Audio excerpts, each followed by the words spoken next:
প্রাকৃতিক বাতাসে মেইন লাইনের উপর ঢাল ভেঙে পড়ায় তার ছিঁড়ে যায়।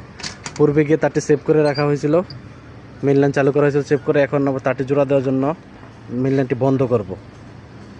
আমার থেকে শাটডাউন চাওয়াতে আমি এখন লাইনটি বন্ধ করে দিব। ব্লেড কেটে দিয়ে শাটডাউন দেবো যাতে নিরাপত্তার সাথে কাজ করতে পারে। তার জোড়া দিয়ে আবার আমাকে জানালে ওনার ক্লিয়ারেন্স মোতাবেক আমি লাইনটি চালু করব। ব্লেডগুলো কাটা হচ্ছে 3 তারের। ব্লেড কেটে এখান থেকে লাইন নিরাপদ করা হলো, ওনাকে শাটডাউন দিলাম। উনি আবার স্পটে গ্রাউন্ডিং করে কাজ করে তারপর কাজ শেষ হলে আবার ক্লিয়ারেন্স দিলে আমি লাইনটি চালু করতে পারবো। উনি শাটডাউনেতে ওনার নামের ট্যাগ ঝুলিয়ে দিলাম।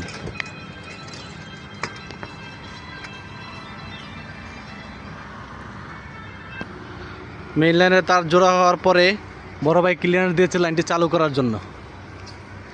ভাই নিরাপদে আছে, আমাকে ফোনে জানিয়ে দিয়েছে। এখন আমি ব্লেড লাগিয়ে লাইনটি চালু করার ব্যবস্থা করব।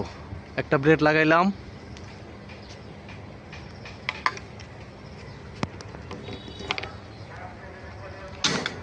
দুইটা ব্লেড লাগাইলাম, আর একটা ব্লেড লাগানোর পরেই লাইনটি আমি চালু করতে পারবো। ঝড় বৃষ্টির দিনে অনেক সমস্যা হয়, প্রচুর তার ছিঁড়ে গাছপালা পড়ে। বাংলাদেশের লাইন গার্ড খুব ভয়াবহ অবস্থা, বন জঙ্গলের মাঝখান দিয়ে থাকাতে প্রচুর ক্ষতি হয়ে যায় লাইনে। তারটা জোড়া দেওয়ার পরে এখন আমি লাইনটা চালু করার ব্যবস্থা করব।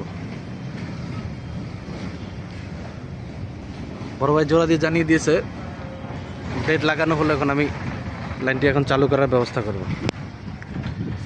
এই যে বড় ভাইয়ের নামে ট্যাগ ঝুলানো ছিল নিরাপত্তার সাথে, যাতে কখনো যদি আমি অতিরিক্ত চাপের কারণে ভুলেও যাই, এই নামটা দেখলে আমার মনে পড়বে এই ভাই বন্ধ করে এনেছিল। নিরাপত্তার সাথে অবশ্যই আপনারা ট্যাগ ঝুলাবেন। একজনের জায়গায় 2জন 3জন যদি লাইন বন্ধ করায় 3টা ট্যাগ ঝুলাবেন। এটা আপনার জন্য সেফটি, সবার জন্য সেফটি। আমরা সবসময় খুব রিস্কমূলক কাজ করি, এজন্য এই সেফটিটা আমাদের নেওয়া উচিত।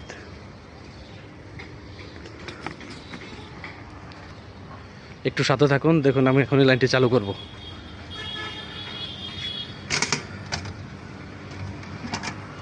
ব্লেড লাগানো হয়েছে, এখন আমি লাইনটি চালু করতে পারবো। ভাই নিরাপদে আছে, আমাকে জানালো।